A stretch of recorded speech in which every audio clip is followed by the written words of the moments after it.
The hair-raising adventures of Sam Spade, detective. Brought to you by the makers of Wild Root Cream Oil for the hair.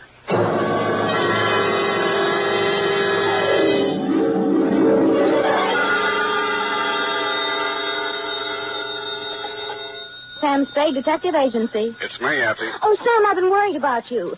Sid Weiss was just on the phone, and he says digging up a corpse without a permit is against the law. It's all right, Effie. I just dug him up to say hello and put him back again. Oh, Sam. I'll be down in a couple of minutes to dictate my report, sweetheart.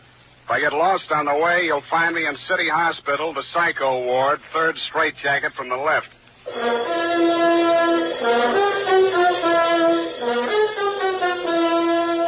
Dashiell Hammett, America's leading detective fiction writer and creator of Sam Spade, the hard-boiled private eye, and William Spear, radio's outstanding producer-director of mystery and crime drama, join their talents to make your hair stand on end with the adventures of Sam Spade. Presented each week by Wild Root Cream Oil, the non-alcoholic hair tonic that will put your hair back in place again, grooming it neatly, naturally, the way you want it. Fellows, if a girl can spend half an hour under a hot dryer in a beauty parlor to look her best for you, certainly you can spend half a minute sprucing up with Wild Root Cream Oil hair tonic to look your best for her. That's all it takes, and Wild Root Cream Oil grooms your hair neatly and naturally, the way girls like to see it. Besides, it relieves dryness and removes loose dandruff. There's not a drop of alcohol in Wild Root Cream Oil. It contains lanolin. So get the big economy-size bottle at your drug or toilet goods counter. And now, Wild Root brings to the air the greatest private detective of them all in The Adventures of Sam Spade.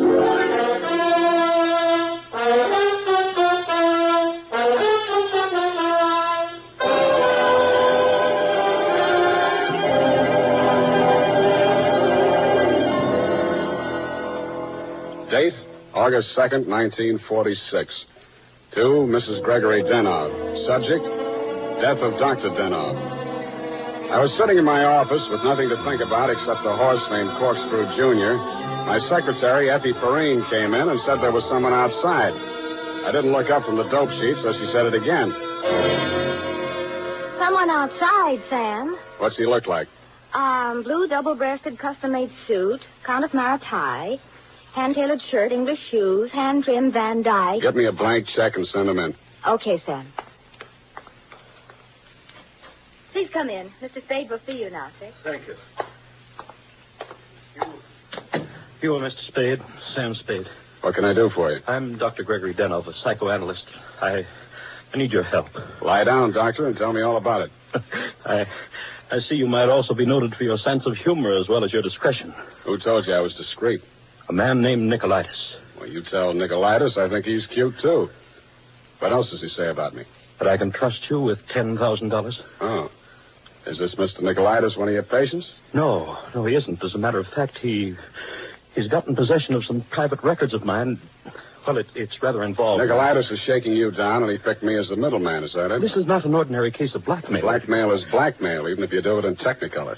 Well, as you may know, a psychoanalyst keeps a faithful transcript, a detailed record of everything a patient says during consultation, no matter how intimate or shocking. Yeah? This man, Nicolaitis, has managed to gain possession of a copy of one of these case histories. The patient is a very celebrated person, and should this material be divulged, it may have very serious consequences for both my patient and for me. Doctor, your best bet's the San Francisco Police Department. No, that's out of the question. Then I'm afraid I can't help you. Why not? Nicolaitis said I'm a private detective. When I take on a client, I take on his troubles. My job is to protect him, not to stand by and see him milked. If you want to hire me on that basis, I'll listen. Oh, I'm so tired. I must trust somebody. What can you do for me, Mr. Spade? Write me out a check for $1,000. Got a pen? Yeah. All right. You see, Nicolaitis figures that if I'm getting a cut, I'll have to keep my mouth shut. I'll spend it all the same. Here you are. Thanks. Now, what was the last thing Nicolaitis told you? That he would pick up the $10,000 here and deliver to you this file in question. Can you reach him? Yes. Call him. Tell him you've seen me. Tell him I won't do that kind of business in my office. Tell him to come to your house. I'll be there. What if he refuses? He won't. Tell him I have the whole $10,000. What time? How about in an hour? No, I'm sorry. We'll have to make it around 3 or... Oh, goodness, I'm late now. I really... That's a beautiful watch, Mr. Denhoff. Yes. Foreign? Yes. May I see it? My watch? Why, really, Mr. Spade, I'm very late. I have so many things to do, and I have to be at the Majestic Theater well before the matinee starts at 2:30. How are you going to see me at 3 o'clock if you're going to the theater? Oh, I'm not going to stay for the performance. Well, Mr. Spade, till 3 o'clock then. Oh, my office is in my apartment. The address is here on my card. It's the penthouse. Penthouse, huh? Okay, Doctor, I'll come formal. I'll wear the top to my bathing suit.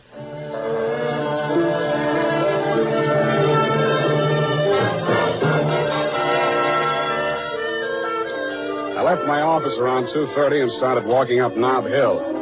The Versailles Apartments, where Denhoff's place was, took up the whole 300 block, so I didn't have any trouble finding it.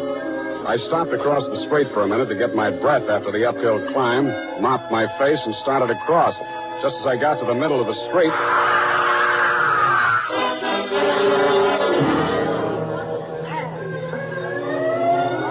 The crowd was packed in so close around I couldn't see who'd done the Brody, but I had a pretty good idea. The cops had the sidewalk roped off and guards posted at the building entrance. It took me maybe 20 minutes to elbow my way through and show my credentials. Sergeant Levine had the front door, so they let me in. Lieutenant Dundee of Homicide met me at the door of the penthouse. Hiya, Sam. What do you want? I want to see Dr. Denhoff. The doctor's dead. Dead? Yeah. He's my client. They can't do this to me. How? Hit a Brody out the window. What are you here for? To see his wife. Okay with you? Why not? She's inside. Thanks. Mrs. Denhoff, please. With all due respect for your grief, I must have the keys to the cabinet where Gregory kept his confidential files. You realize that he wished me to take charge of his patients and that I am responsible. All this police and so on. We must get those files out of here as soon as possible. Yes? My name is Spade. I am Dr. Zoya. I was poor Dr. Denhoff's oldest friend. If there's anything I'd like to see you, Mrs. Denhoff, alone. But you police have already asked her so many questions. You see, she's not in the... I'm not with the police. I'm a private detective. I was working for Dr. Denhoff. A private detective? He was in trouble, you see. You see, Dr. Sawyer, the police won't believe me. Mr. Spade, you'll tell them. You'll tell them he didn't commit suicide. Well, Mrs. Denhoff, I guess that takes care of everything here. It's clearly suicide. Oh, idiot. Blind, stupid idiot. Suicide. My husband, he treated suicides. He would never... No, please. It will be all right, my dear. I'm sorry. She's hysterical. If I had the time, I would... Tell them. Please, Mrs. Denhoff. The undertaker has been arranged for burial at 7 o'clock, Beit Israel Cemetery. Now, please, the key to Gregory's files.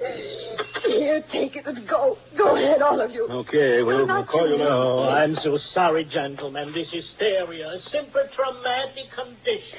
If I only had the time. Who can I turn to? Who'll help me? You think it's pleasant? You think my husband would rest if they said I committed suicide? What shall I do? What shall I do? Oh, you... Dr. Zoya didn't have the time, neither have I. You think it's murder? Who do you think killed your husband? To name someone? That's a very serious charge, Mr. Spade. Goodbye, Mrs. Denhoff. Constance Brent. You mean Constance Brent, the actress? Yes. Yes, she was his last patient this morning. She had threatened to kill him before. How do you know? My husband said so. Do you? Honey, he'd written it down on his notes on her case. Once before, she'd almost pushed him from that same window. How about your husband and Miss Brent? Oh, I knew she was falling in love with my husband. That always happens. They call it a transference. But in this Your case... husband told me Miss Brent was acting in a play this afternoon over at the Majestic. Yes, Midsummer Night's Dream. But she was here. I know she was here. Miss Ray, the receptionist, was coming back from lunch when she heard voices arguing inside. And she was sure it was Miss Brent's voice. Show me the doctor's case history on Miss Brent. I can't. It's missing. As soon as it happened, I went to the files. I meant to show it to the police. Who could have taken it? Constance Brent was the last one in that room before he died. Yeah. When did you see Nicolaitis last? Nick, who? Skip it. Where can I reach you in case... For the next couple of hours, I'll be at the Majestic Theater. I want to see how good an actress this Constance Brent is.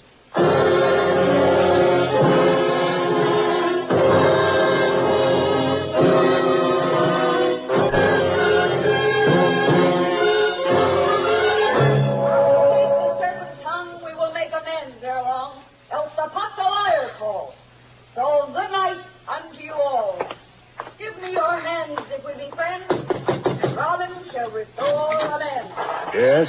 Miss Constance Brent's dressing room? What do you want? I want to talk to Miss Brent. Well, you can talk to me. I'm her husband. So you're Mr. Brent. I'm Jonathan Wallace. She's Mrs. Wallace. Now, what do you want with my wife? I've come to tell her that Dr. Denhoff is dead. Are you sure? You tried falling from a 12th floor window sometime. Well, that's the best news I've heard this year.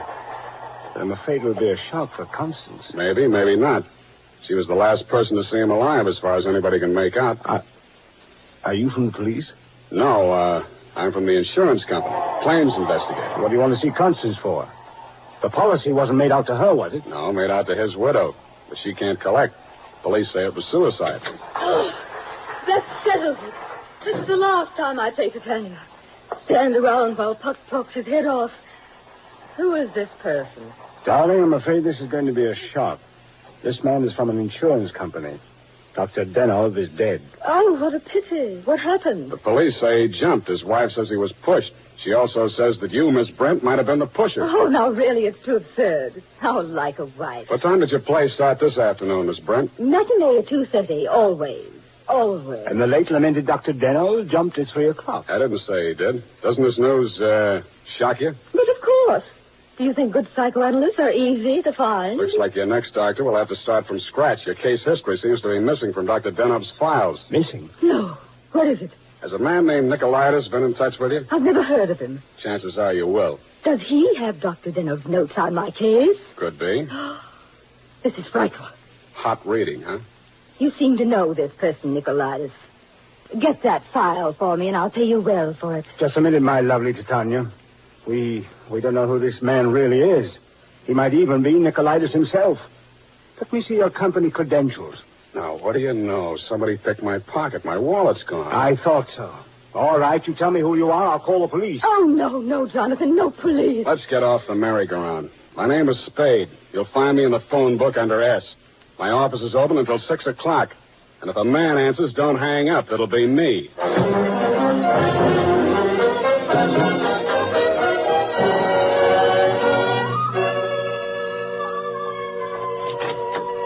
Hello, Effie. You found a Nicolaitis yet? Not one. I even tried spelling it backwards. Nobody ever heard of a man named Nicolaitis. Beginning to think there ain't no such person. Pardon me, do I hear my name mentioned? I'm Nicolaitis. Sam, I still think you're right. Come all the way in, Mr. Nicolaitis. Sit down. Oh, thank you. If you need me, Sam, just scream. What can I do for you? Oh, I've come for my money. What money? Oh, the $10,000. You remember the $10,000? Refresh my memory. Oh, Dr. Denhoff, the gentleman who visited you this morning? Oh, that $10,000. Oh, you see, you remember now. Yeah, it all comes back to me now. You were supposed to deliver something for the money. Since Dr. Denhoff is dead, that is no longer important. You will give me the money, please, and I will not disturb your afternoon any further. Suppose I refuse? Oh, that would grieve me. In my grief, there is no telling what I might do. Dr. Denhoff's dead. There's nothing more you can do to hurt him. Oh, never would I attempt to hurt poor Dr. Denhoff, but in my sorrow, it would be so great if I should be forced to hurt the woman he loved. After all, as Titania says, these are the forgeries of jealousy. Titania, huh? Ah, yes. Midsummer Night's Dream. Act 1, Scene 18. I'm a little rusty on my Shakespeare. Oh, you are indeed, Mr. Spade. Titania doesn't appear until well into Act 2. She doesn't, huh? Yeah. Yeah, that's right. Yeah. I guess she isn't on for 40 minutes or so. Yes, indeed, Mr. Spade, but I didn't come here to discuss drama. What else have you got to discuss? When Dr. Denhoff died, your market died with him. That is a very unprogressive view, Mr. Spade. There's always a gentleman named Jonathan Wallace. Why, you fiend. You don't mean you sell to both of us. Mr. Spade, how can you have such a low opinion of me? I will prove my integrity. I will give you the material. You give me the money. Hand it over. In the Levant, Mr. Spade, we have a saying. He who goes too close to the bear soon loses his beard. I have left my beard at home. Okay, I'll meet you anywhere you say, anytime you say. Excellent. At 7 in your apartment. Won't that be walking into the bear's cave? In the Levant, Mr. Spade, we have a saying. Private dicks do not kill people in their own apartment.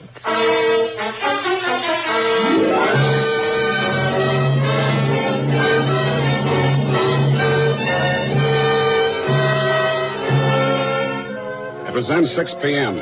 I called Effie for messages. She told me that you had been phoning frantically, Mrs. Denhoff. I still had maybe 30 minutes before Nicolaitis was due at my apartment, so I breezed on up to your place on the hill. We had a very interesting chat. Remember, Mrs. Denhoff?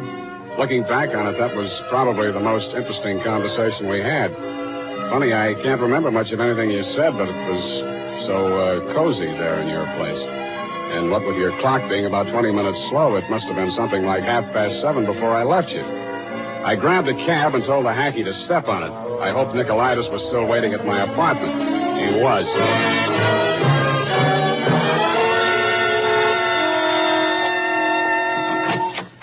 Mr. Nicolaitis, I'm sorry to be late.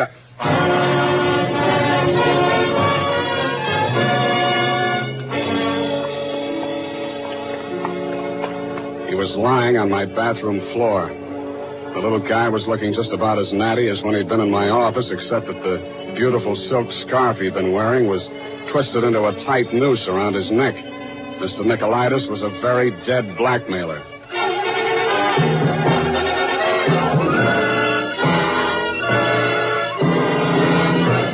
The makers of Wild Root Cream Oil are presenting the fourth in a new series of programs bringing to the air for the first time the adventures of Dashiell Hammett's famous private detective, Sam Spade.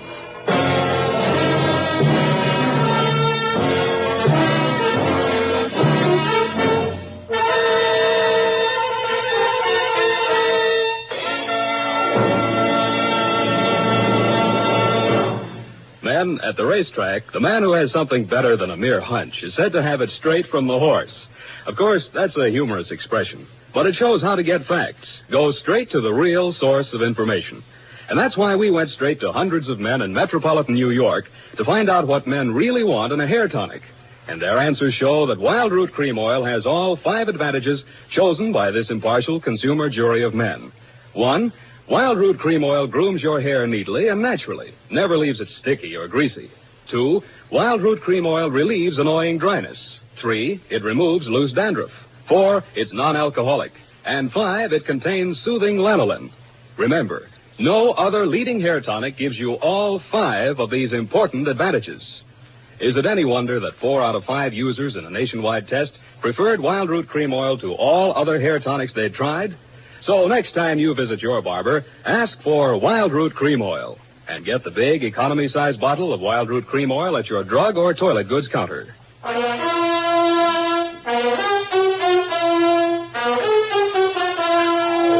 now back to Sam and Psyche. Tonight's adventure with Sam Spade.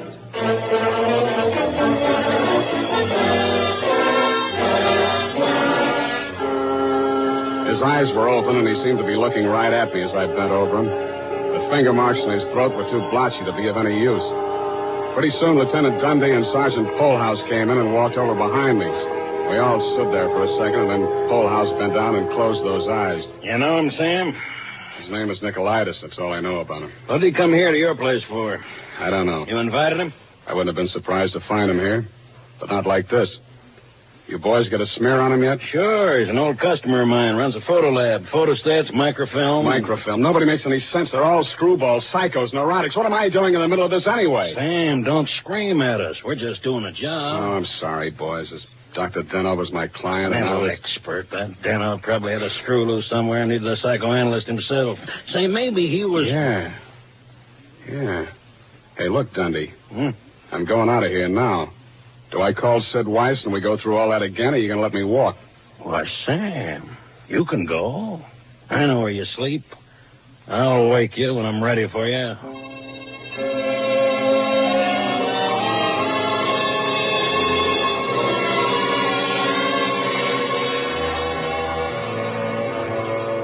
Well, Mr. Spade?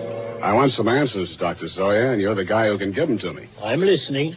Just let the questions flow into your mind and do not try to repress any of them. Speak instantly, whatever... Okay, question number one, without thinking. Do you think Dr. Denhoff was a suicide? Well, I had not seen Dr. Denhoff for many years. He had been my student in Vienna. I was his analyst, in fact. That's all very interesting, Doctor, but my question... Yes. Did poor Dr. Denhoff commit suicide? I have reviewed all the material, manifest and hypothetical, and I came to the conclusion... No, it was quite impossible. You see, these paranoid... Okay, question number two. Was Dr. Denhoff in love with Constance Brent? I suppose I can now answer that question. When I arrived in San Francisco, I found him in great distress. He told me he feared he was losing his objectivity towards this patient. In other words, he was in love with her? Yes. You think she might have murdered him? All psychoanalytical subjects develop aggressive feelings toward the doctor. Nearly all of my patients have threatened me at one time or another. You don't say. Tell me, Dr. Zoya, you know anything about Jonathan Wallace, Miss Brent's husband? A violent type, almost psychotic. Yeah? How about you, Dr. Zoya? Could you have done it? That is a most interesting question, Mr. Spade. When I arrived here from Vienna without funds, dependent on the kindness of my former students, I must confess that I felt a certain antagonism. It disturbed me to realize that a man of my standing in the profession should be dependent on the goodwill of a younger and, I sincerely believe, less gifted man. However, I overcame this, and I didn't kill him. Yeah. Well, Doctor, thanks a lot. Oh, people. Truly a life study. There is no accounting. For instance, Dr. Denhoff. He came to me only this afternoon with the strangest request. Yeah? He gave me the gold watch which I had presented to him many years ago upon his graduation in Vienna. He had a patient waiting, and so had not much time to explain. Where is this watch? Please, I'm coming to that. He asked me to promise that I would have the watch buried with him if something should happen. That has been done. But Dr. Denhoff just died at 3 o'clock. It is a Mosaic law that the deceased be buried before sundown. Thanks, Doctor. Thanks a lot. I hope I've been of some help. Doctor, you'll never know how much you've helped me.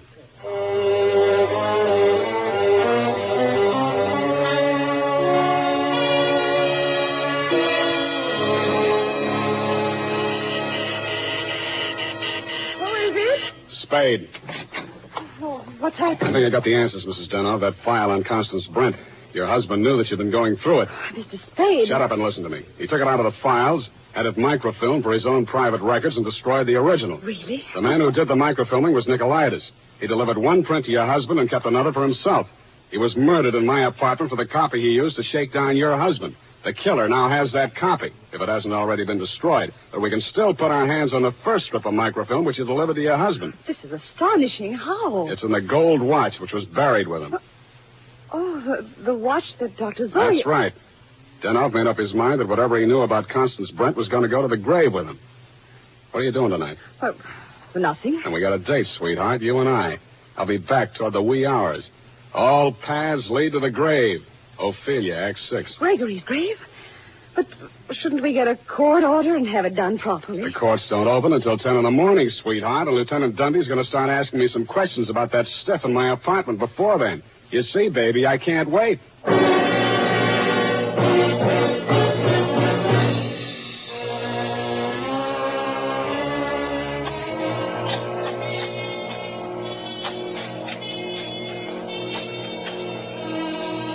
Mr. Spade, we shouldn't be doing this. If I'm wrong this time, it won't be wasted effort. I'll crawl into the grave myself and pull it in after. Here. I struck it. Give me that crowbar, Mrs. Denhoff, quick. Oh, dear. Put that flashlight in here, sweetheart. You look the other way. Yeah, here it is. Look. What, Mr. Spade? What have you got? The watch. Here, put the flash on it when I open it. Here's my nail file. Pry off the back. Thanks. That does it. Here's the film. All right, Mr. Spade. Give me that film. Well, if it isn't the second gravedigger from Hamlet, Mr. Constance Brent. Stop clowning and hand it up to me. You better do as he says, Mr. Spade. We've both got guns. I was expecting that. Took you a long time to get here, Mr. Wallace. How did dear Constance make out as Lady Macbeth? Just give me that film. Stop being an idiot, Wallace. The cemetery is crawling with cops. Put that gun away before you drop it and break your foot. Come up out of that grave, Spade, or you'll stay there forever. Okay, Dundee. All right. Get those hands up, everybody. Go ahead, Dundee. Make the pinch. Okay. Sam Spade, I arrest you for body snatching, violation of graves under the Civil Code number... No, you fool. You're supposed to arrest Mrs. Gregory Denhoff and Jonathan Wallace for the murder of Gregory Denhoff and Pericles Nicolaitis. But I... Oh, yeah. No, you don't.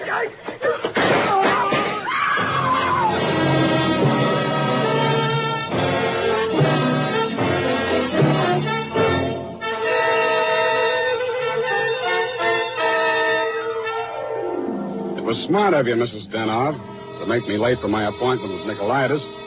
You did that so that Wallace could nail him in my apartment for the microfilm. You thought you could use that film to pin Denhoff's murder on Constance Brent. But after your late husband caught you tampering with his files, he added a few well-chosen words to it so that the film put the finger on you and your boyfriend, Mr. Wallace, in case anything happened to the doctor. So Wallace had to kill Nicolaitis. You weren't smart to push your husband out the window. That looked like suicide. You might have gotten away with it, Mrs. Denhoff, if you'd bashed your husband's head in with a bottle. That reminds me, Effie, pour me a drink. That all? Sign it, put a special delivery on it, and send it care of the matron to Hatchapee Prison.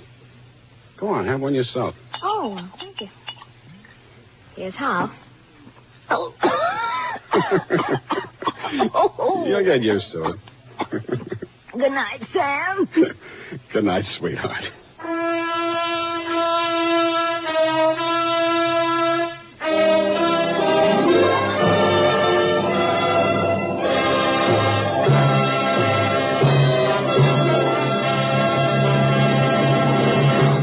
Wild Root Cream Oil presents The Adventures of Sam Spade, Dashiell Hammett's famous private detective, produced and directed by William Spear.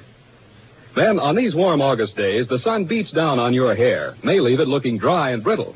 That's why, now especially, you need Wild Root Cream Oil. This grand non-alcoholic hair tonic has just what it takes for summer grooming. It contains lanolin, the soothing oil that's so much like the oil of your skin. Wild Root Cream Oil keeps your hair neatly in place, gives it the handsome, successful look that helps you get ahead on the job.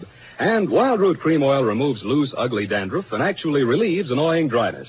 So tonight, take the famous FN test. Check your scalp. Signs of dryness or loose dandruff tell you need Wild Root Cream Oil right away. Sam Spade is played by Howard Duff. Fred Essler was Dr. Zoya. Lorene Tuttle is Effie. Don't forget, next Friday, the three masters of the art of hair-raising, Dashiell Hammett, William Spear, and Wild Root Cream Oil, join forces to bring you another hair-raising adventure with Sam Spade. Smart girls use Wild Root Cream Oil, too, for quick, good grooming and to relieve dryness between permanents. Mothers say it's grand for training children's hair. Dick Joy speaking. This is ABC, the American Broadcasting Company.